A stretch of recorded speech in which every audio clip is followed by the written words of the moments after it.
Bien, suena la sintonía que nos lleva a, bueno, conocer un nuevo espacio vivido. Y este está un poquito lejos, pero creo que es muy bonito. Aunque esto no lo voy a contar yo, esto lo va a contar la persona que dirige este espacio. Él es profesor, bueno, del Departamento de Geografía de la Universidad de Zaragoza, Francisco Pellicer. Buenos días. Buenos días. Qué gusto tenerte un día más aquí, un miércoles más. Bueno, que nos vamos Curitiba. ¿Esto dónde está? Pues Curitiba está en Brasil, al sur de Brasil, es la capital del estado de Paraná. Y bueno, está al ladito, pues pasa un río que es muy conocido por unas cataratas que se llama Iguazú, que está ya pues en la frontera con Argentina y Uruguay. ¿Por qué? ¿Por qué ha ido hasta allá y no a cualquier otro punto de Brasil? A ver. Sí, pues hemos celebrado allí una reunión de investigadores que trabajamos sobre forma parte de una red iberoamericana de ordenación del territorio. Estamos en ese grupo y he ido con un equipo de Zaragoza dirigido por el profesor Ángel Puello. Y allí hemos ido a llevar pues algunas de las experiencias de los temas en los que estamos trabajando, y en concreto pues presentaba diversas experiencias europeas de ciudades y ríos. Y en este congreso de ordenación del territorio que se celebra en esta ciudad de Curitiba, cuando yo supe que era en Curitiba, me salieron todas las alertas, las antenas se pusieron hipertensas. Hipermotivadas. Sí, porque Curitiba, desde que yo empecé en el tema del medio ambiente urbano, pues es una ciudad que salía reiteradamente como una ciudad en la que se había experimentado desde tiempo atrás, prácticamente desde los años 70, se había estado experimentando en la mejora de las condiciones ambientales de la ciudad. Y se han hecho grandes cosas durante todo este periodo, se han hecho grandes experiencias sobre lo que llamaríamos un modelo de urbanismo verde y sostenible, algo que a mí me gusta muchísimo, ¿no? En definitiva es mejorar la calidad de las ciudades, la calidad de vida de los ciudadanos. ¿Cómo es ese modelo de ciudad, ¿no? ¿Cuáles son las aristas que usted ha observado y que al final hacen que la ciudad sea más sostenible o más verde? Como sí, lo primero que he observado es que para mejorar la ciudad es importantísimo que haya una buena planificación, una planificación sostenida en el tiempo, no un momento estelar, sino que haya una sucesión de tiempos, especialmente políticos, en los que de alguna manera se mantenga esa tensión y ese interés y ese proyecto por mejorar la idea, por mejorar la ciudad. No basta hacer una intervención puntual y olvidarse, sino justamente lo contrario. Se trata de establecer unas estrategias que perduren en el tiempo. Y en Curitiba se han centrado en buscar la calidad de vida y la limpieza como ejes estructurantes, y por ejemplo pues el casco histórico pues está prácticamente peatonalizado en su gran mayoría. O sea que no pasan los vehículos. Ya, pero es que en los años 70 pues el que era alcalde en plena dictadura de Brasil es el alcalde que llegó a esta ciudad, pues decidió que la avenida principal de la ciudad, equivalente a nuestro Fernando el Católico Paseo de Independencia, que estaba lleno de comercios, de actividad y de todo, dijo, este eje va a ser peatonal. Y de la noche a la mañana convirtió ese eje en el que había muchos comercios, muchos negocios y muchos coches, lo convirtió en un espacio peatonal. Y hubo una acción que a mí me encanta, y es que durante un fin de semana los niños invadieron ese eje, lo ocuparon dibujando en el suelo, y a partir de ese momento ese espacio dejó de ser espacio para los coches y pasó a ser un espacio ciudadano.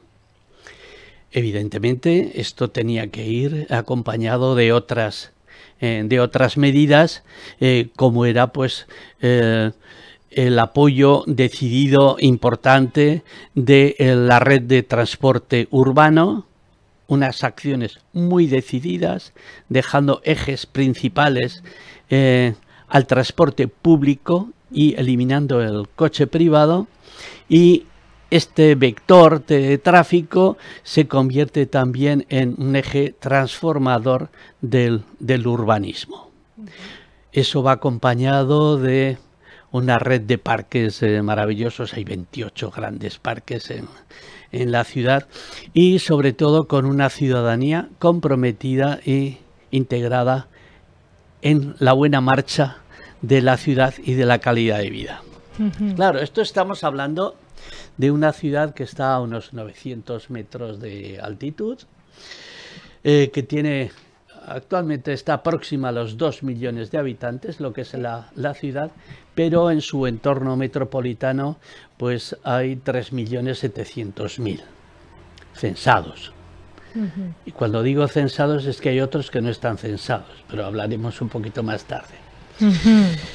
Ya entiendo por dónde va. Es una ciudad en la que la pluviometría es de 1.500 milímetros anuales, equivalente a 1.500 litros por metro cuadrado. Pensemos que en Zaragoza estamos en torno a 250, 300 milímetros anuales. Es decir, que llueve mucho. Y sin embargo, tienen restricciones de agua en determinados momentos. Falta agua para el abastecimiento urbano. ¿Falta agua? Falta agua para el abastecimiento urbano. Yo cuando me lo contaban no podía creerlo, porque cuando ves esa vegetación exuberante que lo llena todos los parques, basta que hay una ruina ahí, se enraizan las plantas y en los balcones crecen espontáneamente la vegetación, y ahí había problemas de abastecimiento urbano. Digo, uy, digo, esta ciudad hay algo que necesita mejorarse, ¿no? O sea, no es todo lo perfecto. Y tienen embalses, y vimos unos embalses que cuando yo los vi dije, ¿qué pasa? ¿Son para producción hidroeléctrica? Dice, no, son para abastecimiento. Dije, ¿y cómo es que habiendo embalses y una precipitación tan intensa falta el agua para el abastecimiento? ¿Hay que hacer restricciones? Y ya entramos en este tema del agua y las ciudades. El desierto no tiene sed, el desierto está en equilibrio.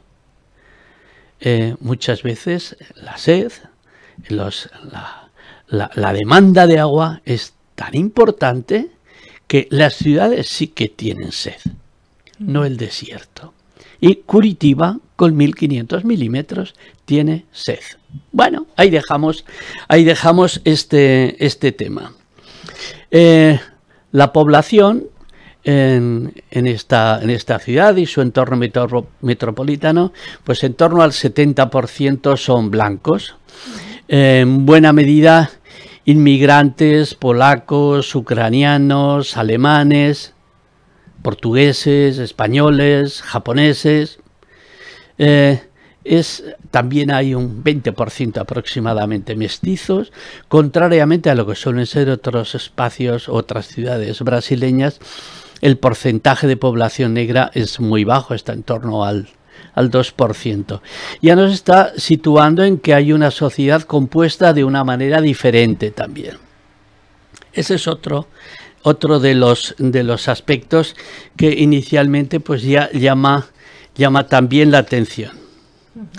Y esta ciudad pues es un crisol de cultura en el que en poblaciones muy diversas han tenido que luchar juntos, porque toda esta gente no es que vinieran ricos de sus países, muchas veces venían huyendo de la pobreza, de las guerras, en busca de condiciones mejores, y toda esta población pues tuvo que crear una ciudad, una sociedad nueva a base del cruce de la mochila esta de experiencias que traían de cada uno de sus lugares de origen. Y esto hace que sea enormemente interesante. Es una ciudad en la que se cruzan muchas ideas, en la que hay mucha frescura. De ahí que no es extraño que surgieran pues soluciones a los problemas urbanos, como por ejemplo pues el sistema integrado de transporte, que se convierte a la vez en un inductor del desarrollo urbanístico, es decir, se interviene en la red de transporte, y esta red de transportes con sus vías preferentes, su facilidad, su capacidad de transporte masivo con grandes volúmenes de gente que van a unos nodos, a unos puntos de intercambio, etcétera. Ahí en esos lugares es donde se ponen los centros institucionales, los centros comerciales, etcétera. De ahí que se va estructurando la ciudad, guiado por el sistema de movilidad, que va concentrando en unos determinados nodos, en unos determinados puntos, va concentrando actividades en los que acudimos los ciudadanos para satisfacer cualquiera de nuestras necesidades. Ya en 1990 pues instalaron pues un metro ligero. Las zonas verdes pues ocupan más de 50 metros cuadrados por habitante, es una superficie más que notable. Por eso la UNESCO pues lo ha considerado como una ciudad modelo de cara a la reconstrucción de ciudades que padecen desastres naturales o de guerras o de cualquier tipo. La UNESCO lo propone y dice, mirad que en Curitiba se están haciendo las cosas como muy bien. Es una ciudad que tiene grandes centros de producción automovilística. Está Renault, Nissan, Volvo. Todas ellas están ahí. Sí.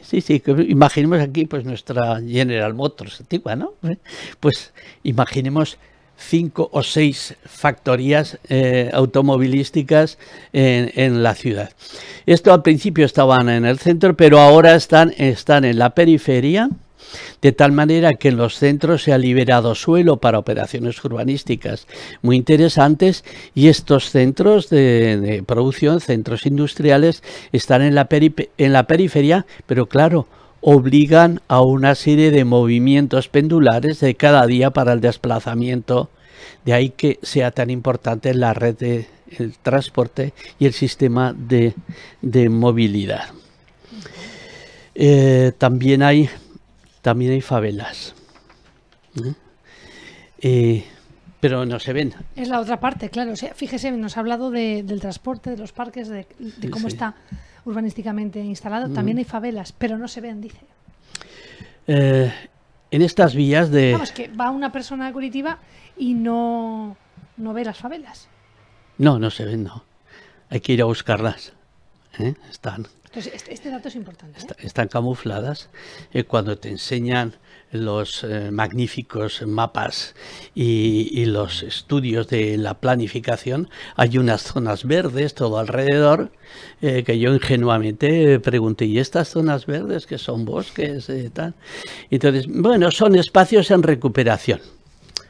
Un eufemismo que esconde pues que además de que hay una vegetación exuberante y demás propia de estas regiones, ahí se encuentran buena parte de la población que accede a esta ciudad atraída por el trabajo, por bienestar, por los servicios que ofrece, o simplemente porque recogiendo basura se ganan la vida.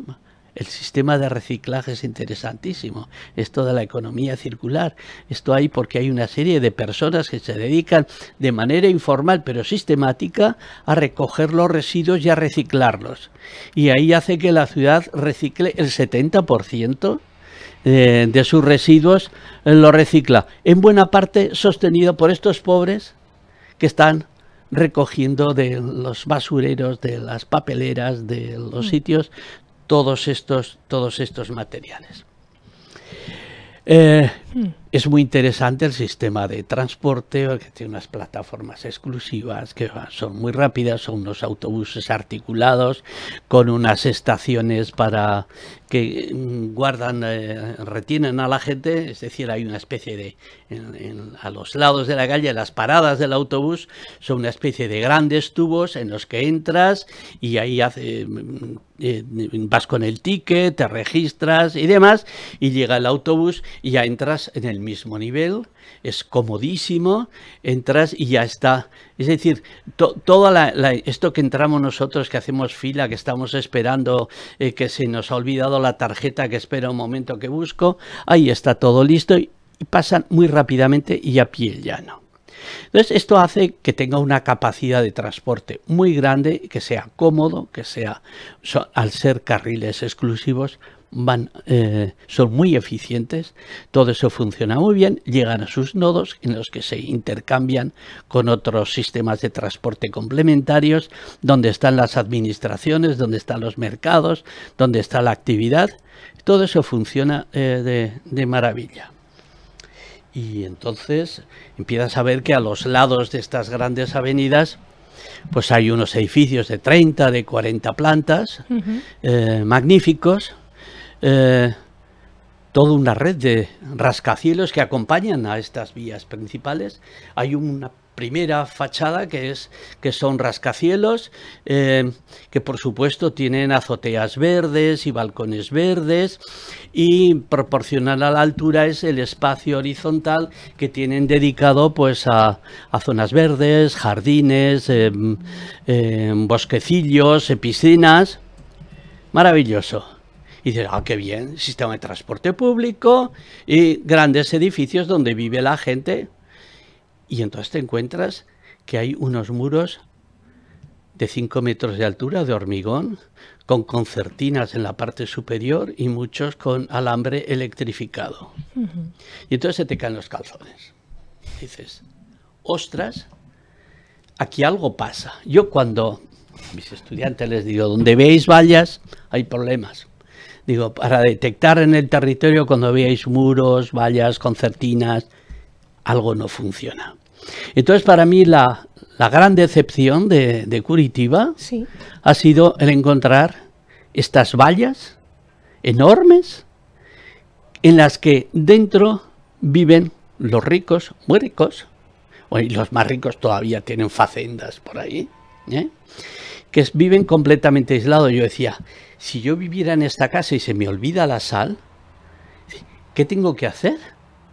Porque ahí no hay ni comercios, ni hay ningún tipo de servicios, tienes que desplazarte a cualquier necesidad o servicio y estás detrás de un muro. Dijo, yo no quiero vivir en una cárcel. Es una cárcel exclusiva para ti. Bueno, la desigualdad es tan brutal entre los que no existen. Y tuve la oportunidad de hablar con un cacique guaraní que acudió al Congreso. Los compañeros que organizaron el Congreso tuvieron a bien tener una mesa redonda en la que hubo representación de población normalmente excluida, como son pescadores, recolectores del bosque, poblaciones indígenas, y incluso uno de ellos pues vino con su traje típico, con sus plumas. Para nosotros es muy, muy exótico, ¿no? Sí, pero esa es la palabra, exótico. Estuvimos hablando porque, claro, a esta gente lo que quiere es acceder a una calidad de vida también y tiene unos derechos y quieren, pues tienen necesidad de electricidad, de educación, etcétera.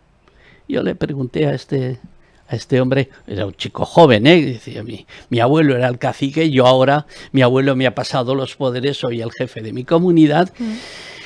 Y digo, ¿y qué cultura enseñamos en la escuela? ¿La tuya o la otra? Y entonces empiezan a aparecer.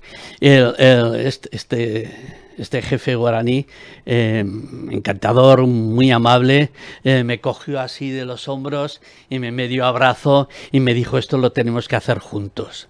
Me encantó. Dije, qué inteligencia natural, qué tipo más interesante. No voy solo a lo mío, pero también quiero defender el papel que nosotros jugamos en la sociedad. Decía, nosotros somos los guardianes del bosque. Nosotros somos los guardianes de la naturaleza. Estamos haciendo un beneficio a la sociedad enorme. Y no queremos que nos llenéis de vuestros artilugios, ni de vuestras necesidades y demandas. Nosotros vivimos bien así.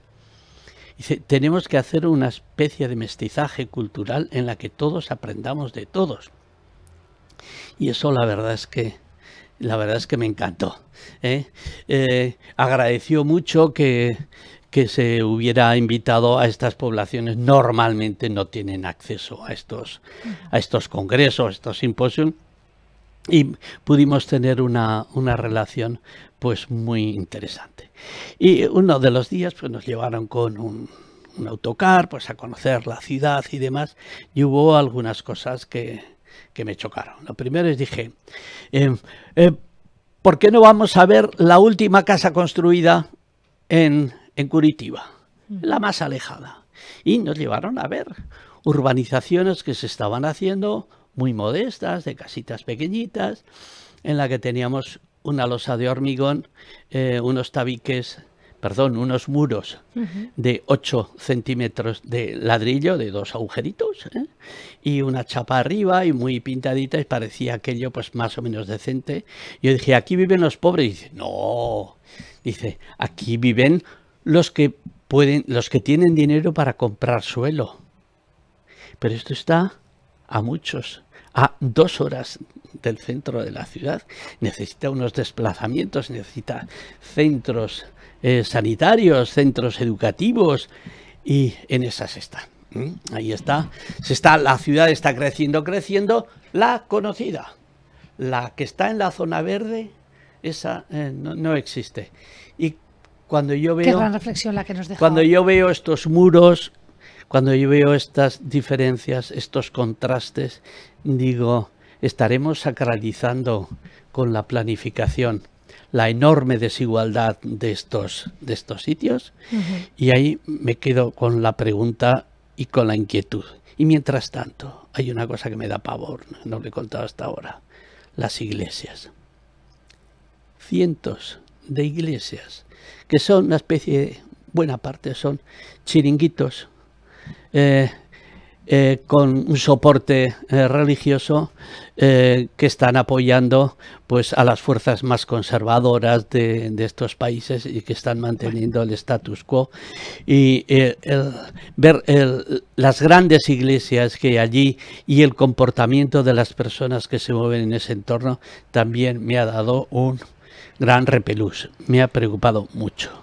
La verdad es que usted está haciendo una radiografía, ¿no? Exhaustiva, integral de lo que ha podido vivir, nunca mejor dicho, en ese lugar, y de lo que ha recopilado también. Bueno, yo creo que lo ha dejado usted redondo. Gracias por estar con nosotros en este espacio vivido y contarnos también, ¿no?, dónde está Curitiba, por qué se ha ido ahí, y un poco cómo se compone ese modelo de ciudad, sin poder, bueno, desarrollar, ¿no?, la que es más verde, como decía. Quiero resaltar que esto es una visión muy personal, si queréis, pues con una persona que está acostumbrada y que ha visto estas cosas y que mira con una mirada muy inquisitora y crítica, pero evidentemente yo no he podido transmitir la intensidad y la complejidad de los problemas de Curitiba.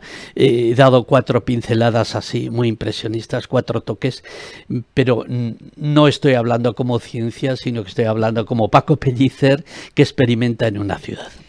Poco más queda por decir. Gracias, profesor Pellicer, por su tiempo con nosotros y su mirada, en este caso particular, profesional, excelente, en Curitiba, Brasil. Gracias.